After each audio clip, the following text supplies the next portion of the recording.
मुस्लिम धर्माविषयीच्या भाजप नेत्यांच्या वक्तव्याप्रकरणी अजित पवारांची राष्ट्रवादी नाराज असल्याचं दिसून येते। अजित पवारांच्या राष्ट्रवादीचे नेते भाजप नेत्यांची दिल्लीत तक्रार करणार असल्याची माहिती मिळते। प्रफुल्ल पटेल, सुनील तटकरे थेट दिल्लीत नेत्यांसोबत याबाबत बोलणार असल्याची माहिती आहे। भाजपच्या वादग्रस्त धार्मिक तेढ निर्माण करणाऱ्या नेत्यांची तक्रार केली जाणार आहे। नितेश राणेंसह काही नेत्यांच्या वक्तव्यांविरोधात अजित पवारांची राष्ट्रवादी आक्रमक झाल्याचं पाहायला मिळतं। काही विधानं आता पाहतोय आपण, ते नितेश राणे असतील किंवा इतरही नेते मंडळी करतायत, ती भारतीय जनता पक्षाच्या केंद्रीय नेतृत्वाच्या आदेशानंच करतायत किंवा भाजपातील राज्यातल्या नेतृत्वाच्या आदेशानं करतायत।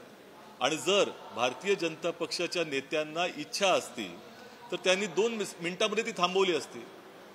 त्यामुळे खऱ्या अर्थानं अजितदादा गटाची जी काही लोक आता दाखवण्याचा प्रयत्न करतायत, ते मुस्लिम समाजाला हे दाखवण्याचा प्रयत्न करतायत की आम्ही त्याच्याबरोबर नाही, मी नाही त्यातली।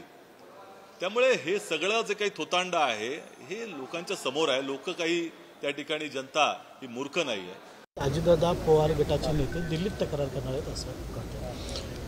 मग तुम्ही अजितदादांनाच विचारलं पाहिजे की काय तक्रार करणार आहेत, आणि मग ते तक्रार करणार असेल तर दिल्लीचे नेते काय काय म्हणाले हे पण त्यांना तुम्ही विचारलं पाहिजे। दोन्ही विचारून झालं की मला सांगा।